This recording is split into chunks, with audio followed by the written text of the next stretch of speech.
ce frère parisien, le frère du grand Louis, ce décavé de parisien, dépensait joyeusement sa fortune, et même celle de son frère. Quand il s'en est aperçu, il y avait 80% du patrimoine commun qui avait disparu.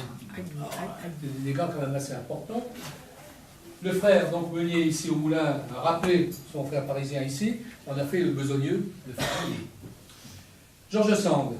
George Sand avait la particularité dans ses romans champêtres, que je vous rappelle, encore en raccourci, La Petite Fadette, François Champy, Le Maraudiard, Le Glaçonneur. Le fil rouge de tous ces documents, de tous ces romans, partait invariablement d'une histoire vécue.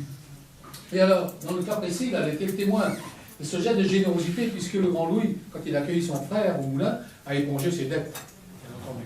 Donc elle a été témoin de ce geste de générosité, et pour elle, ça a été le déclic qui lui a fait écrire le roman Le Meunier en Gigot, dont l'histoire se passe entre ici et Sarzay. Voilà. La pièce où vous vous trouvez en ce moment, quand on a restauré le moulin, était en deux parties.